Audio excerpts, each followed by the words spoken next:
Dek Mutiara, boleh silakan dibuka tadi raise hand. Selamat malam, Pak. Ya, malam.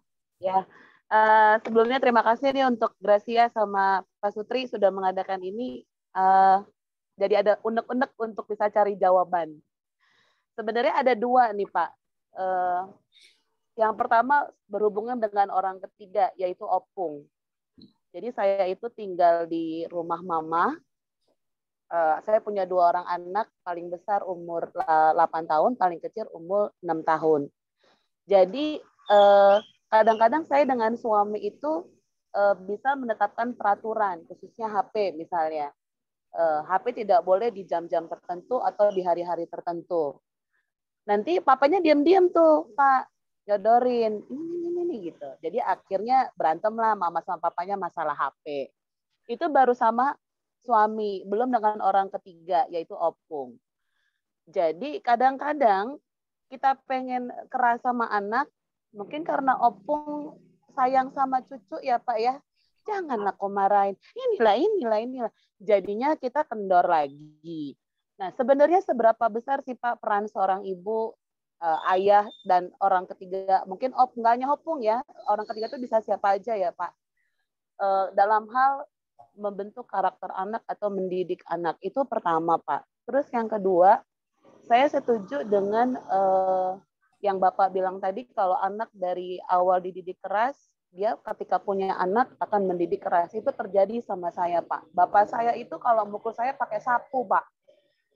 3 sapu itu bisa habis sama saya, Pak. Waktu saya dari SD tuh, Pak. Berarti bandel orangnya. Bandel, Pak. Saya, Pak. Bandel, jujur. Sampai saya diledekin sama tetangga.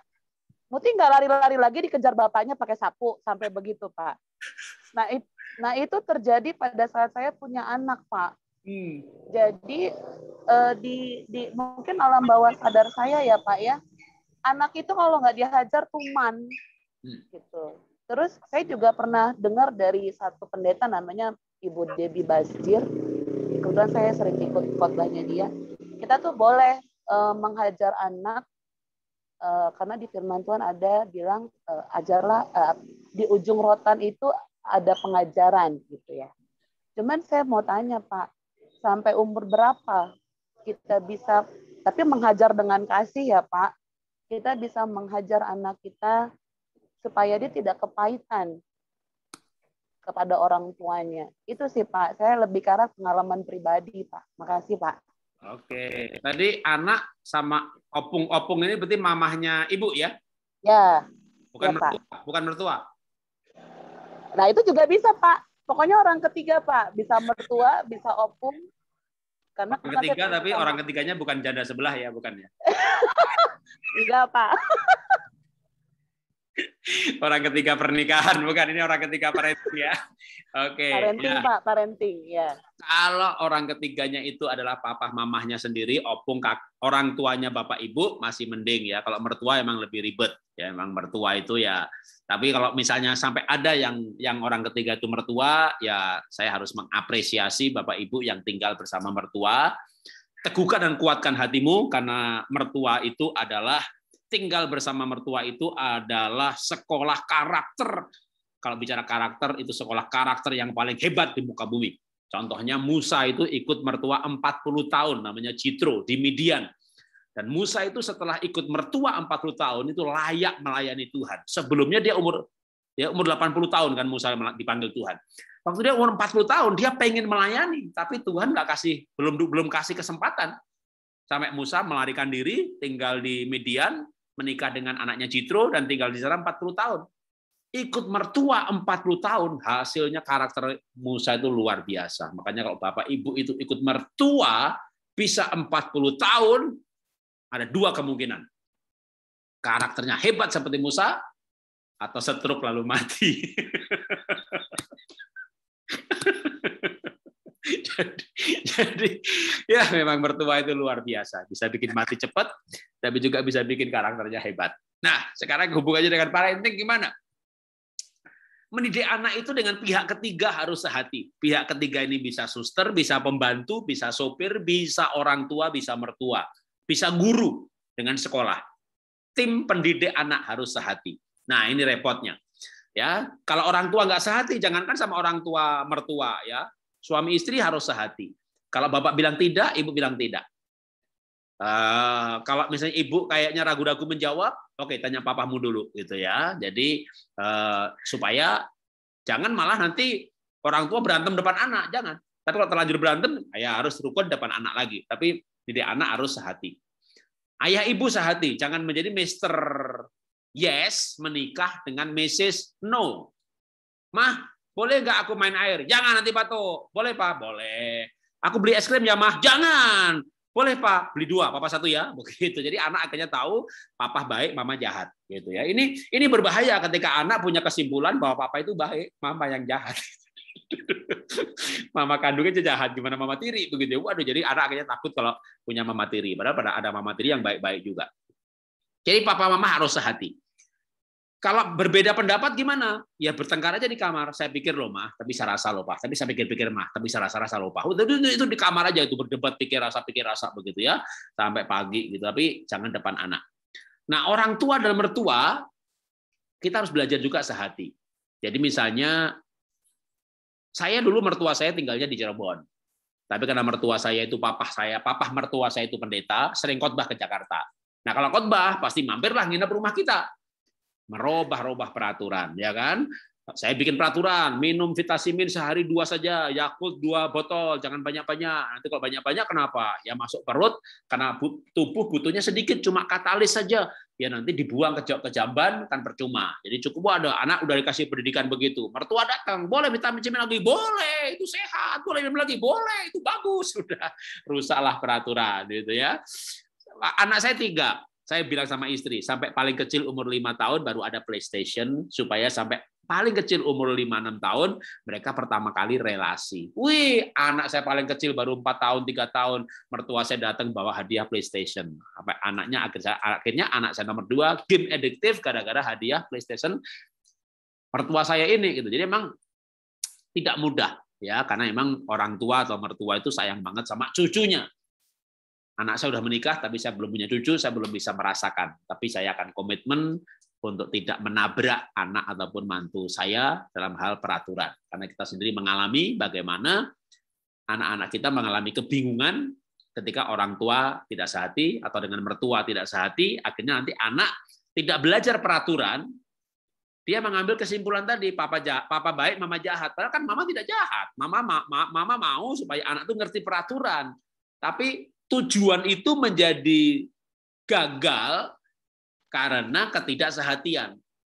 Makanya mendidik anak dengan sehati itu penting. Ya, caranya gimana? Ya komunikasi atau pendelegasian. Jadi misalnya mertua nih ikut didik anak, ya bagus daripada bayar suster gitu kan. Delegasikan, dia boleh memberi es krim, dia boleh membeli ini, delegasikan juga sekalian boleh menghukum. Kalau cucunya salah ditegur ya mah gitu ya. Termasuk juga dengan pembantu. Saya punya pembantu suster dulu dihormati sama anak-anak saya karena saya delegasikan juga wewenang untuk menghukum. Jangan sampai orang tua pakai suster, tapi suster dan pembantunya tidak boleh menghukum. Hanya boleh memandikan, ngajak bermain, dongengin, memuji. Yang baik-baik semuanya. Didik anak ada membuat peraturan, dikasih teladan. Kalau benar hidup sesuai peraturan dipuji, salah dihukum. Pembantu nggak boleh menghukum. Jadi memberi contoh, memuji. Didik, memuji. Yang menghukum siapa? Ya ibu sendiri. Kalau anak salah dikasih laporan, hukum. Anak dikasih laporan sama pembantunya, susternya, ibunya menghukum. Sampai akhirnya anak mengambil keputusan. Mamah jahat. Gitu. Saking jahatnya sampai pembantu bisa menggunakan mamahnya untuk nakut-nakuti anaknya. Kalau kamu nakal, aku kasih tahu mamahmu. Gitu. Jadi anaknya takut sama mamahnya. Makanya kalau pembantunya pergi, anaknya nggak bisa makan. Pembantunya pulang kampung, anaknya nggak bisa tidur. Karena dia kehilangan orang yang mencintai dia. Kalau mamanya pergi ke luar negeri, hore merdeka, setannya pergi. Ini karena pembantu dan suster dan orang tua tidak sehati. Bahkan dengan suster pun harus sehati. Dan syaratnya sehati itu termasuk mendelegasikan full paket. Jadi suster saya kasih delegasi wewenang untuk mendidik, memuji, ngajari dia, nyebokin dia, mandiin dia, kalau salah hukum dia gitu. Nanti kalau kita pulang karena aduh istri saya kan kerja di kantor ya, sampai anak saya ketiga lahir itu kita pakai suster semuanya, 3 anak 3 suster. Tapi begitu istri pulang ke rumah dapat laporan gitu ya, bahkan kadang anak mengadu kalau dia dihukum sama susternya, kenapa dia dihukum? Karena begini-begini, berarti kamu salah. Minta maaf sama suster, kalau enggak mama hukum lagi. Dengan demikian anak hormat sama suster, hormat sama pembantu. Nah, itu kesehatian dengan pihak ketiga yang menurut saya kita perlu sadari ya. Dan dengan demikian nanti efek-efek samping dari ketidaksehatian itu ya nggak ada karena kita terapkan hal itu. Nah, pertanyaan kedua dari orang yang sama mengenai menghukum. Saya setuju dengan Ibu Debbie Basjir, ya dia sahabat saya juga di grup namanya Keluarga Indonesia Bahagia. Saya ada grup WA grup ya, kalau program channel YouTube kami namanya Keluarga Indonesia Bahagia. Itu komunitas dari hamba-hamba Tuhan yang concern pada keluarga. Ya, ada yang senior seperti Pak Yulus Isa, Pak Timotius Subekti, Pak Timotius Arifin yang usianya bapak saya, tapi ada yang muda seperti angkatan anak saya, tapi juga termasuk Ibu Debbie Basjir. Nah, saya setuju ya, karena firman Tuhan mengatakan, misalnya Amsal 24 ayat 13, didikan yang barang siapa mengasihi anaknya, maka ia menghajar pada waktunya. Bukan mengajar setiap waktu, pada waktunya. Pada waktunya berarti ada satuan waktu. Kapan mengajar anak? 0 sampai 5-6 tahun belum waktunya. 6-7 tahun sampai 12 tahun itu boleh reward and punishment. 12 tahun sudah tidak waktunya. Bapak Ibu menghukum anak 12 tahun remaja, anaknya kabur, kepahitan, luka hati, pulang pergi dari rumah dan seterusnya. Apalagi SMA. Bapak Ibu bisa maka dipukul balik gitu, atau dia kabur dari rumah. Jadi menghajar pada waktunya ada pertama periode, tapi juga berbicara waktu itu berarti nggak ada kepahitan. Amsal 15 ayat 10. Didikan yang keras bagi mereka yang meninggalkan jalan yang benar. Boleh menghukum, tapi ada satuan ukuran. Didikan yang keras bagi mereka yang meninggalkan jalan Tuhan. Artinya hukuman yang keras kalau kesalahannya berupa dosa. Meninggalkan jalan yang benar. Benar itu firman Tuhan. Kebenaran itu firman Tuhan. Hukuman yang keras kalau anak melanggar firman Tuhan. Apa itu? Dilarang membunuh, dia membunuh. Dilarang mencuri, dia mencuri. Tapi kalau kesalahannya berupa perilaku, kecenderungan perilaku. Anak sanguin, ceria, cheerful, tapi pelupa, pegang barang jatuh. Nah, anak jangan dihukum karena barangnya jatuh. Anak jangan digebuki, dipukuli karena barangnya ketinggalan. Anak kolerik, ngotot, gitu ya, sama adiknya perintah-perintah, bahkan mungkin kasar sama adiknya. Itu kalau dihukum, dia akan dihukum seumur hidup. Bahkan kalau dia dihukum terus, akhirnya dia merasa bahwa orang tuanya jahat. Karena kecenderungan perilaku itu akan terjadi terus-menerus. Jadi kalau kecenderungan perilaku bukan dihukum, tapi dilatih, di-training. Yang pelupa diajari rapi, teliti. Yang teliti rapi, tapi nggak suka bergaul, diajari bergaul. Jadi bukan dihukum karena dia tidak bisa bergaul. Anak kolerik tidak dihukum karena dia marah sama adiknya, tapi dilatih sabar. Jadi beda ya antara menghukum sama melatih. Nah, boleh menghukum ketika kesalahannya berupa dosa. Nah, kalau kesalahannya abu-abu, maka hukumannya boleh yang dari paling rendah. Contohnya, anak nggak mau belajar, gitu ya. Ini kan nggak melanggar firman Tuhan, tapi dia nggak mau belajar atau nakal sama adiknya, nakal-nakal yang wajar. Ya kita hukumannya jangan dipukul. Mungkin dengan diingatkan dulu. Diingatkan sudah, nekat. Ya mungkin kita hukumannya dengan teriak. Kamu nggak boleh begitu. Ya Papa nggak suka kamu begitu. Wah, kita jarang teriak.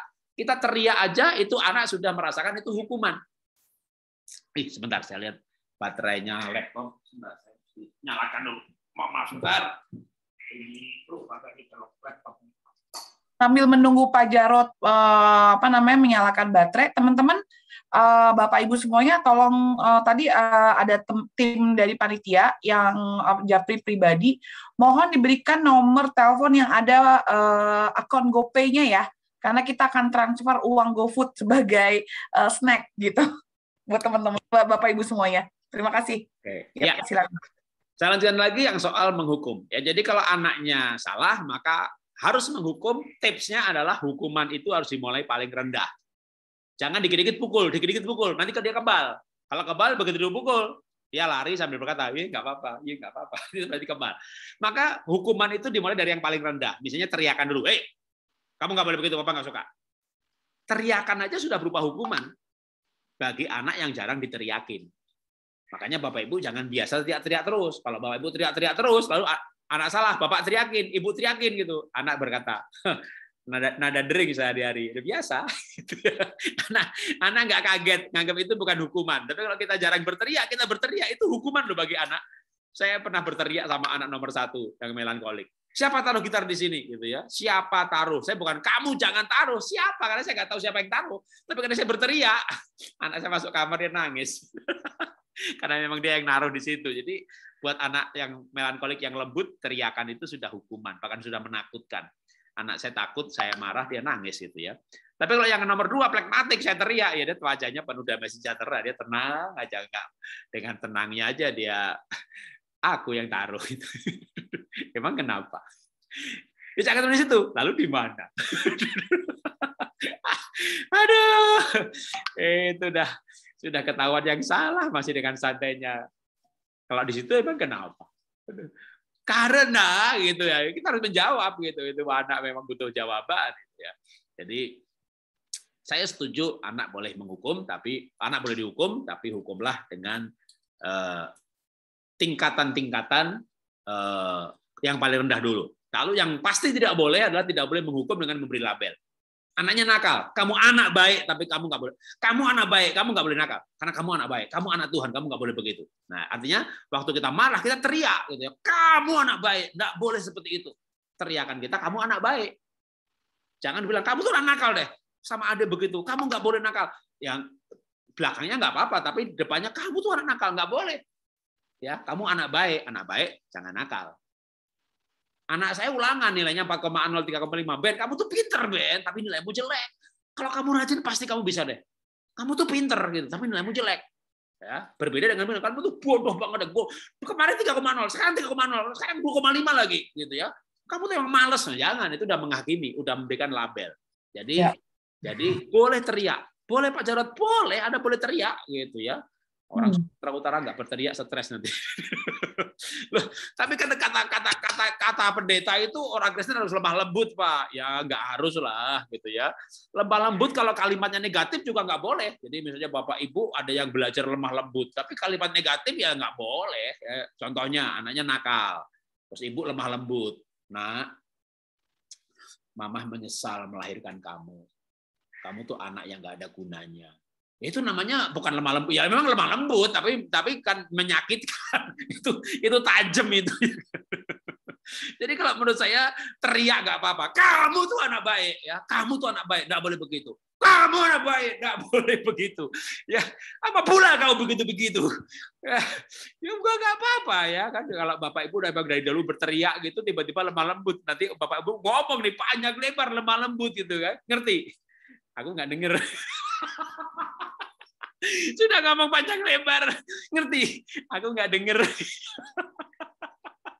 Jadi kalau selama ini Bapak Ibu berteriaklah. Tapi berteriaklah dengan kalimat yang positif gitu ya. Jadi jangan berteriak dengan kalimat yang negatif. Jadi berteriak yang positif nggak apa-apa. Karena saya pernah tuh ke Padang Sidempuan sana gitu ya. Wih, berteriak itu mereka. Lalu saya bilang sama temen saya, itu mereka berantem. Bukan, memang mereka begitu sehari-hari. Saya pikir berantem, bukan, memang mereka begitu. Oh, begitu, iya, waduh. Hebat sekali. Gitu. Tapi sebelum saya tutup, saya tambahkan lagi, kan ini gereja HKBP ya? Iya, Pak. Kuria Kristen Batak. Waduh, saya mau puji orang Batak dulu. Orang Batak hebat sekali, pintar-pintar sekali, hebat sekali. Waktu saya ke Bali G, itu kakak sama kakaknya lagi betulin sepeda.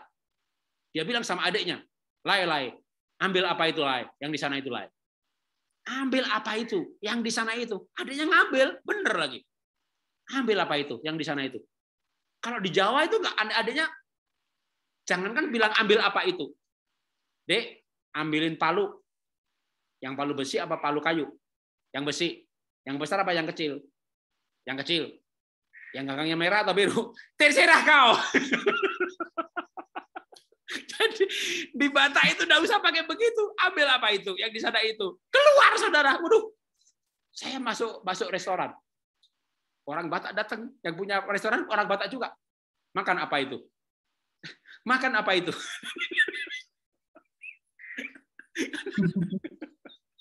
Keluar. Bener lagi yang diminta. Makan apa itu? Jadi hebat sekali orang Batak. Dibilang makan apa itu? Saya ceramah di gereja. Lalu ada selesai ceramah, ada orang yang ikut ceramah. Itu Bapak itu. Khotbahnya bagus sekali. Oh iya, begitu. Iya, itu Bapak itu. Dia nggak sebut nama saya, tapi ngomongnya nyambung gitu. Itu Bapak itu. Coba lu ngomong begitu di Jawa. Itu Bapak itu. Bapak siapa? Bapak Jarot. Jarot yang mana? Yang itu. Yang kumisan apa yang enggak? Itu. Disebut namanya aja kan nyambung-nyambung gitu. Itu Sumatera Utara itu saya bikin orangnya cerdas sekali. Hanya bilang orang, Bapak itu gitu. Iya, Bapak itu begitu. Iya, Bapak itu. Tapi tahu apa yang dimaksud gitu. Aku dengerin siapa yang dimaksud ya gitu. Kagak ngerti gitu. Ilmunya nggak nyampe. Oke, itu selingan aja. Silakan lanjutkan, Tuhan berkati. Oke, aduh